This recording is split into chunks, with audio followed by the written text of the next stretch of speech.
হৃদয় একটা ভিন্ন পরিস্থিতিতে ক্যাপ্টেন্সি পাওয়া তো কিরকম চ্যালেঞ্জিং দেখতেছেন আর কি প্রথমবারের মতো IPL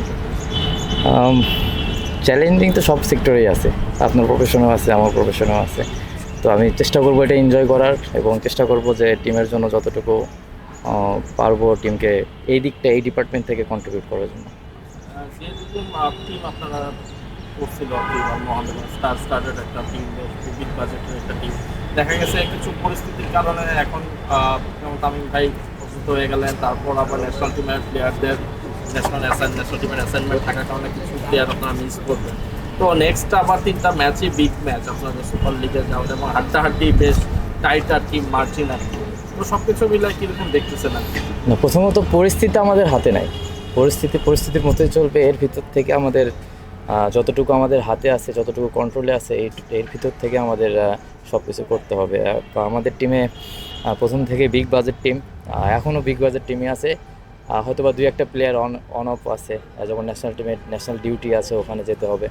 তো আশা করছি যে আমাদের ব্যাকআপ যে প্লেয়ারগুলো আছে ওরা যখন অপরচুনিটি পাবে ওদের জন্য একটা পজিটিভ সাইন বলা যায় যে তারাও তো প্লেয়ার, তাদেরও তো অপরচুনিটি দরকার। আমি মনে করি যে তাদের জন্য একটা ভালো দিক।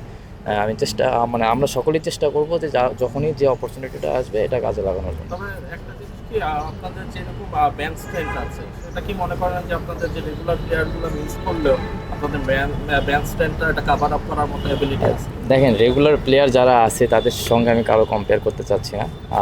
আমি মনে করি যে সবাই সবার দিক থেকে বেস্ট। এটা একটা পার্টিকুলার একটা দিনের খেলা, যে দিনে যে ভালো করবে। এমন আমরা তো বড় টিম, কিন্তু আমরা তো ছোটো টিমের কাছেও হেরেছি। তো আমার কাছে যেটা মনে হয় সবথেকে ইম্পর্টেন্ট যে জিনিসটা, প্লেয়াররা ওই দিনে যদি সে তার বেস্টটা দিতে পারে, আমার মনে হয় যে কোনো কিছু ম্যাটার করে না এখানে। আপনি এইজ লেভেলেও ক্যাপ্টেন্সি করেছেন, এখনও ক্যাপ্টেন্সিটা পেলেন অনেকদিন পর, তবে একটু খানিকটা অন্য একটা সিচুয়েশনেই পেয়েছেন, আনসার্টেন একটা সিচুয়েশন। তো এবার কি একটু বেশি কি চ্যালেঞ্জিং মনে হচ্ছে না? না, আমার কাছে কোনো চ্যালেঞ্জিং এরকম কিছু মনে হয়নি। এজ লেভেলে করেছি, এ টিমে করেছি।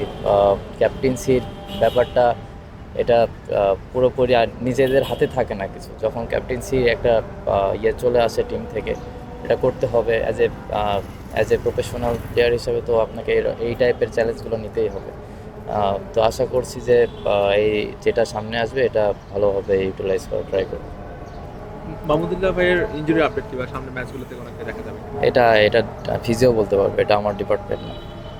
তবে আগামীকালে প্রাইম ব্যাংকের সাথে খেলা দুই টিমেরই মানে মোটামুটি বেশ ব্যালেন্স এবং এখানে খেলা, এখানে অনেক ম্যাচ খেলছেন এবং যে ম্যাচগুলো হয়েছে মোটামুটি ভালো রান হয়েছে।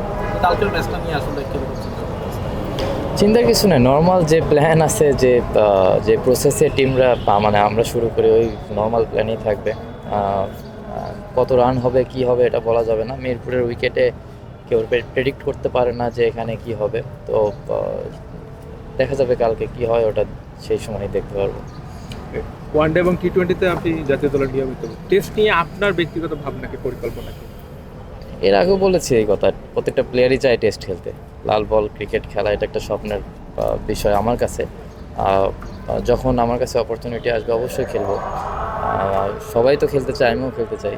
যদি ওরকম অপরচুনিটি আসে, যদি আমি ডোমেস্টিককে যদি লাল বলে আরও ভালো করতে পারি, তারপরে হয়তো বা যদি কপালে থাকে ইনশাল্লাহ খেলবো।